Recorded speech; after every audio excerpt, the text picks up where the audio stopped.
അസ്സലാമലൈക്കും. ഞാൻ ഒരു ക്യാൻസർ പേഷ്യൻ്റാണ്. ഒരു വർഷമായി എൻ്റെ ട്രീറ്റ്മെൻറ്റിലാണ്. അത് കോഴിക്കോട് ഒരു പ്രൈവറ്റ് ഹോസ്പിറ്റലിലാണ് ട്രീറ്റ്മെൻറ്റ് ചെയ്തുകൊണ്ടിരിക്കുന്നത്. 20 റേഡിയേഷനും 6 കീമയും ഇതിനിടെ വെച്ച് ചെയ്തിട്ടുണ്ട്. ചെയ്ത് 9.5 mm വീക്കം ഉണ്ടായിരുന്നു. ലെൻസിലാണ് വന്നത്.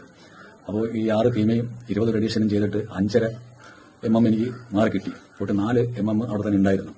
പിന്നെ ഞാൻ 3 മാസം കഴിഞ്ഞ് ട്രീറ്റ്മെന്റ് ഇല്ല. 3 മാസം കഴിയുമ്പോൾ ചെക്കപ്പിന് ഹോസ്പിറ്റലിലേക്ക് വരണമെന്ന് പറഞ്ഞു. അങ്ങനെ 2 പോക്ക് ഞാൻ പോകുമ്പോൾ ഈ 4 പോയിന്റ് വീക്കം എന്റെ ആ ലെൻസിന്റെ പുറത്തുണ്ടായിരുന്നു. അത് മാറുന്നില്ല. അപ്പോൾ ഡോക്ടർ പറഞ്ഞ് ഇത് മാറാൻ സാധ്യതയില്ലെങ്കിൽ വീണ്ടും വരാൻ സാധ്യതയുണ്ട് എന്നുള്ളതാണ് എന്നോട് പറഞ്ഞത്. അപ്പോൾ ഞാൻ അതിന്റെ 2 മാസത്തിന് മുമ്പേ ഈ മരുന്നിനെ പറ്റി, ഈ പ്രൊട്ടക്റ്റിനെ പറ്റി ഇങ്ങനെ കേട്ടായിരുന്നു. നമ്മളെ ഭാര്യന്റെ ഏട്ടത്തിന്റെ മകളെ കൊണ്ടുപോയ കപ്പാടാണ്. ആ പിയാപ്പന്റെ പെങ്ങളുടെ മോനാണ് എന്നോട് ഇതിനെപ്പറ്റി പറഞ്ഞത്. അപ്പൊ ഞാൻ അവനോട് പറഞ്ഞു ഒരു ബോട്ടിൽ കൊണ്ടുപോവാ എന്ന് പറഞ്ഞു.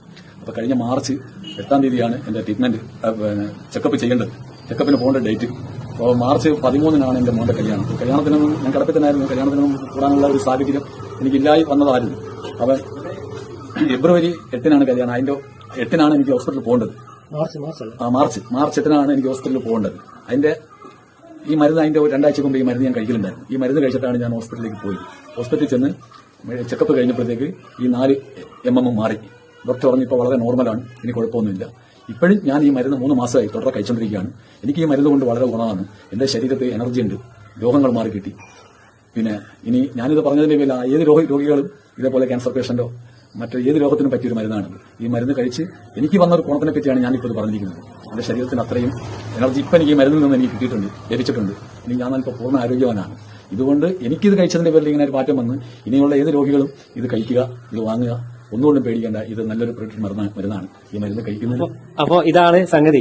അപ്പോ ഏതൊരാളും നമ്മൾ ഈ ഇതൊരു പോഷകാഹാരമാണ്, അപ്പൊ നമുക്ക് ഭക്ഷണത്തിനായിട്ട് വിറ്റാമിനും മിനറൽസും ന്യൂട്രിയൻസും ഒക്കെ ഒരുമിച്ച് കിട്ടുകയാണെന്ന് പറഞ്ഞാലും ഏതൊരു വ്യക്തിയും രോഗം മാറുമ്പോൾ ഓട്ടോമാറ്റിക് നമ്മുടെ പ്രൊഡക്റ്റിന് മരുന്ന് എന്ന് പറയുന്നത് നമ്മളിങ്ങനെ കാണാണ്. നമ്മളെല്ലാവരോടും പറയാറുണ്ട് ഇത് മരുന്നല്ല, നമ്മുടെ ശരീരത്തിന് വേണ്ടി പോഷകങ്ങൾ അടങ്ങിയിട്ടുള്ള ഒരു ഭക്ഷണമാണ് എന്ന് നമ്മൾ എപ്പോൾ പറയുകയാണെങ്കിലും ഏതൊരു വ്യക്തികളും അവരുടെ രോഗം മാറുമ്പോൾ ഇതിനൊരു മാന്ത്രിക മരുന്നായിട്ട് തന്നെയാണ് ഉൾക്കൊള്ളുന്നത്. ആ ഒരു തെളിവാണ് നമ്മളിപ്പോൾ ഇവിടെ കണ്ടത്. അപ്പോ ഇവരോട് നമുക്ക് ഒരു കാര്യം ചോദിക്കാനുള്ളത്, ഇപ്പോഴും നിങ്ങൾ ഇത് കഴിച്ചുകൊണ്ടിരിക്കുന്നുണ്ടോ? അതെ, ഇപ്പോഴും ഈ മരുന്ന് ഞാൻ ഉപയോഗിച്ചുകൊണ്ടിരിക്കുകയാണ്. ഞാൻ കഴിച്ചുകൊണ്ടിരിക്കുകയാണ്. 3 മാസമായി തുടർച്ച കഴിക്കുന്നത്. അപ്പോൾ ഇനി എത്രത്തോളം കഴിക്കാൻ പറ്റുമോ അത്രത്തോളം ഞാൻ ഈ മരുന്ന് കഴിക്കും. അതാണ് എന്റെ മരുന്നിൽ നിന്ന് എനിക്ക് അത്രയും വിശ്വാസം കിട്ടിയിട്ടുണ്ട്. ഐപ്പിൾസിനെ മരുന്ന് എന്ന് വീണ്ടും അദ്ദേഹം പറഞ്ഞുകൊണ്ടിരിക്കുകയാണ്. വെറും ഒരു പോഷകാഹാരമാണെന്ന് അറിഞ്ഞിട്ട് പോലും അദ്ദേഹം ഇതിനെ മരുന്ന് എന്ന് തന്നെയാണ് പറയുന്നത്. മാറ്റി പറയാൻ അദ്ദേഹത്തിന്റെ മനസ്സ് അനുവദിക്കുന്നില്ല. ഇതുകൊണ്ട് നല്ലൊരു ഗുണം എനിക്ക് കിട്ടിയിട്ടുണ്ട്. കിട്ടിയതിന്റെ പേരിലാണ് ഞാൻ പിന്നെയും ഇത് തന്നെ പറയുന്നത്. ദയവ് ചെയ്ത് നിങ്ങൾ ഏത് രോഗികളുണ്ടെങ്കിലും ഈ മരുന്ന് നിങ്ങൾ കൊടുക്കുക, ഏറ്റവും നല്ലതാണ്. ഏത് മാറാത്ത രോഗവും ഈ മരുന്ന് കൊണ്ട് മാറും. അതായത് അദ്ദേഹം പറഞ്ഞു വരുന്നത് നമുക്ക് എവിടുന്ന് കിട്ടുന്നോ അവിടുന്ന് നമുക്ക് വാങ്ങാം.